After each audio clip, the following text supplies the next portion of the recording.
I'm going to be reacting to one of the most iconic scenes from The Lord of the Rings as a priest. Now, I've seen Lord of the Rings as a teenager, but I've never seen and reacted to it as a priest. And I think there's something I can perhaps give some insight to, because Tolkien, the writer of The Lord of the Rings, was a Christian. Much of the imagery is straight from the Bible and inspired by Christianity itself. So here we go.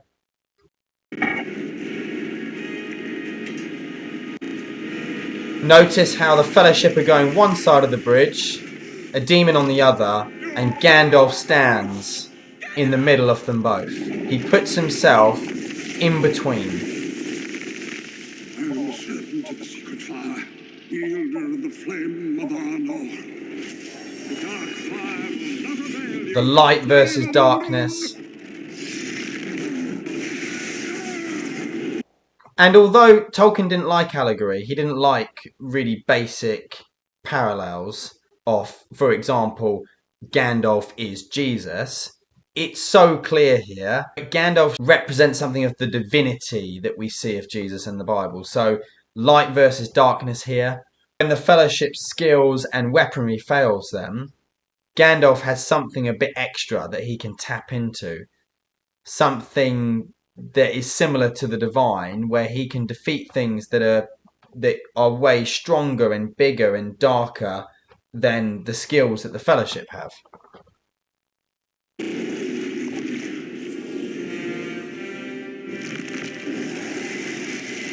back to the shadow.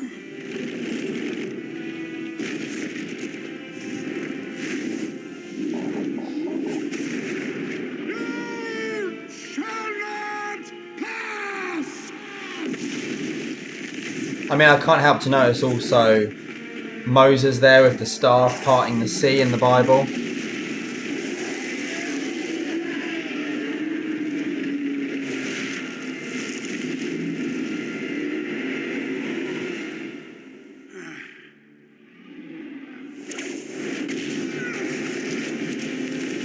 And of course, authority is not enough.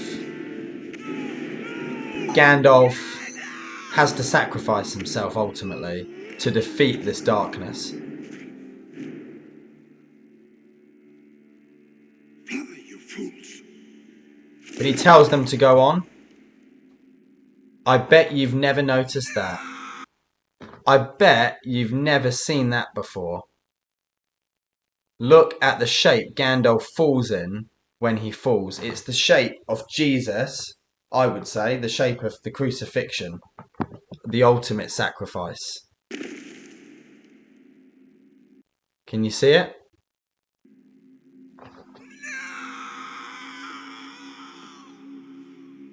And then the distraughtness and the bewilderment of the Fellowship.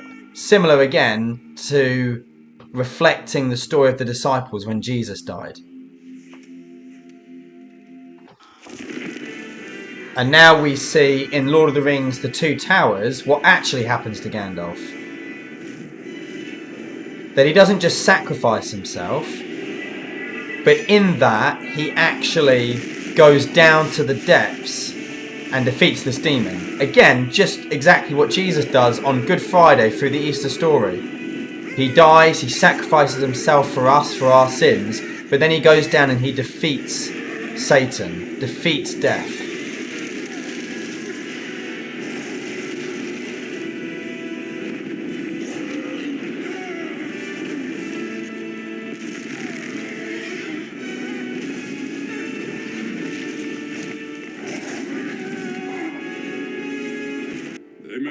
And now another massive imagery of Jesus, because Gandalf hasn't died. The Fellowship don't recognise who he is. The disciples didn't recognise who Jesus was when he rised again, when he came back to life, resurrected. He defeated death and came back to new life. And look, they're even bowing down. I think that's such a reference to, you know, the divinity of Jesus. Too far. We're told in the Bible that Jesus came back shining white, and that's exactly what Tolkien and Peter Jackson have portrayed here as well.